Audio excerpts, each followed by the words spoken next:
हर हर महादेव। जय माता दी आप सभी को। दोस्तों, आज हम माँ दुर्गा के 5वें स्वरूप माँ स्कंद माता की कथा को सुनेंगे। आइए आरंभ करते हैं आज की कथा को।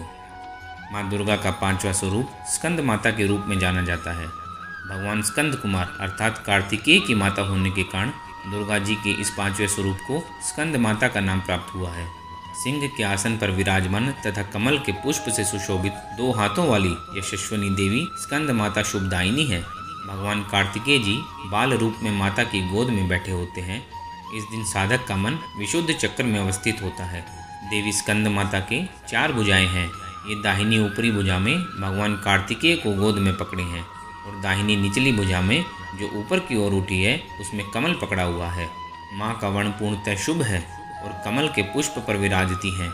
इसी से इन्हें पद्मासमा की देवी और विद्यावासिनी दुर्गा देवी भी कहा जाता है। इनका वाहन सिंह है। माँ स्कंद माता सूर्यमंडल की अधिष्ठात्री देवी हैं।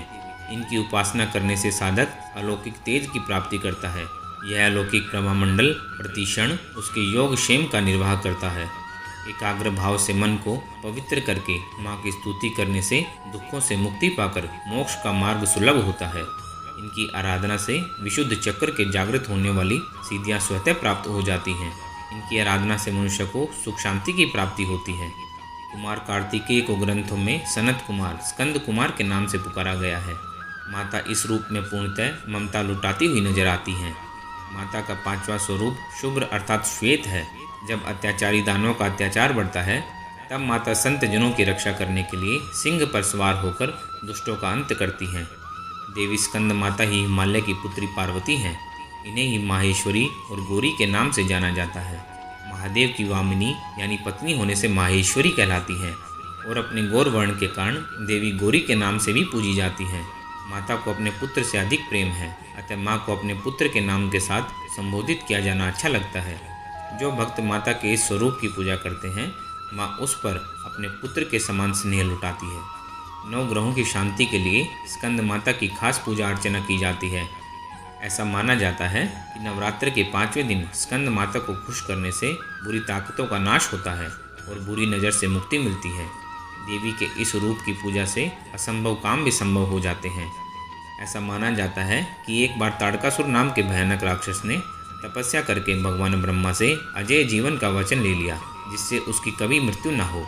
लेकिन जब ब्रह्मा ने कहा कि इस संसार में जो आया है उसे एक न एक दिन जाना ही पड़ता है, तब ताड़कासुर ने कहा यदि उसकी मृत्यु हो तो शिव के पुत्र के हाथों हो। ब्रह्मा बोले ऐसा ही होगा। ताड़कासुर ने सोचा ना कभी शंकर जी विवाह करेंगे, ना कभी उनका पुत्र होगा और ना कभी उसकी मृत्यु होगी, लेकिन होनी को कौन टाल सकता है। ताड़कासुर ने खुद को अजय मानकर संसार में हाहाकार मचाना शुरू कर दिया। तब सभी देवता भागे भागे शंकर जी के पास गए और बोले प्रभु, ताड़कासुर ने पूरी सृष्टि में उत्पात मचा रखा है। आप विवाह नहीं करेंगे तो ताड़कासुर का अंत नहीं हो सकता। देवताओं के आग्रह करने पर शंकर जी ने साकार रूप धारण करके पार्वती से विवाह रचाया। शिव और पार्वती के पुत्र का जन्म हुआ, जिनका नाम कार्तिकेय पड़ा। कार्तिकेय का नाम ही स्कंद कुमार है। स्कंद कुमार ने ताड़कासुर का वध करके संसार को अत्याचार से बचाया। स्कंद कुमार की माता होने के कारण माँ पार्वती का नाम स्कंद माता भी पड़ा। माना जाता है कि देवी स्कंद माता के कारण ही माँ बेटे के संबंधों की शुरुआत हुई। देवी स्कंद माता की पूजा का विशेष महत्व है। स्कंद माता अगर प्रसन्न हो जाएं तो बुरी शक्तियां भक्तों का कुछ नहीं बिगाड़ सकती। देवी के इस पूजा से असंभव काम भी संभव हो जाता है। आइए अब माता की आरती सुनते हैं। नवरात्रि में पंचम स्कंद माँ महारानी, इनके ममता स्वरूप को ध्याय ध्यानी ज्ञानी। कार्तिकेय को गोद में करती अनोखा प्यार, अपनी शक्तियाँ देकर करे रक्त संचार। भूरे सिंह पर बैठकर मंद मंद मुस्काए, कमल के आसन बैठी शोभा वर्णी न जाए। आशीर्वाद की मुद्रा मन में भरे उमंग, कीर्तन करता दास से छोड़ के नाम का रंग। जैसे रूठे बालक की सुनती आप पुकार, मुझको भी वो प्यार दो मत करो इनकार। जय माँ स्कंद माता। हम आज की कथा को यहीं समाप्त करते हैं। अगली कथा में हम देवी के 6ठे स्वरूप माँ कात्यायनी की कथा को सुनेंगे। हर हर महादेव।